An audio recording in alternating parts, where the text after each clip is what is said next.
all want a simple and uncomplicated life, and in our search for it, much like in our pursuit of happiness, we're actually taking what we're looking for and what is inherently quite simple and pushing it farther and farther into the future. And I always visualize the old magicians in the circus who used to spin plates, and they would have these poles, and they would put a plate on top, and they would give it a few spins and get it going, and then they'd do another and another, and before you know it, they're surrounded by all these spinning plates, and they would just, the trick is to wait until it starts wobbling and give it a little go, and we do that in our own lives. We keep adding things to it, and sometimes because we think it'll make us happier or it'll get us closer to where we want to be, but we're adding complications and responsibilities that are essentially unnecessary.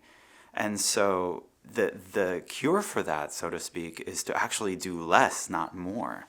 You know, it's not to take happiness or the life that we're hoping for and push it out into the distance somewhere in the future that would be the result of a to-do list, but to embrace it right here and now of where we are. And it's by taking inventory of our lives and asking ourselves a simple question like, why am I doing what I'm doing? What is the end result that I'm hoping for, and what is in the way of me getting there? And it's not about adding more things to make it easier. It's about what am I currently doing that I can do less of? And that focus, it goes so against the grain of what corporate America, if nowhere else, really emphasizes as an asset, which is multitasking. You know, it is celebrated in the workforce as an asset, but it's actually detrimental because we're not giving any one thing our entire attention. We are giving everything. If you're eating and watching TV, then you're not mindfully eating and you're not really paying attention to what's on TV. Or if you're really paying attention to what's on TV, then you're eating and before you know it, your plate's empty and you're like, how'd that happen? Because you weren't even consciously consuming the food. And I think we go through life like that. We have conversations that we later don't even recall. We do things that so, I hate to say it, but half-heartedly. And I guess my invitation would be to do less, but in higher quality. And, you know, when you're brushing your teeth and picking your clothes out for the day, then you're not mindfully brushing your teeth nor picking an outfit.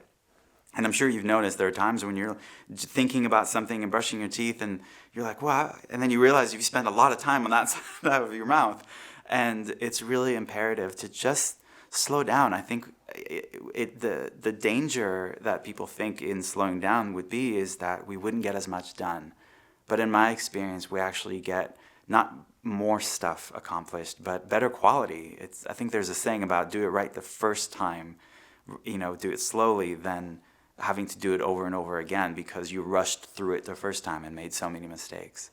So to lead a simple and uncomplicated life, I think it's imperative to minimize a lot of the stuff that we're doing, and you know, minimizing and living a minimalistic lifestyle is so trendy now. But the beautiful thing about it, of getting rid of tangible things, of not hoarding stuff, is that you're exercising the same muscle that of letting go, that same muscle that lets go of old opinions, old judgments, old things that no longer serve us.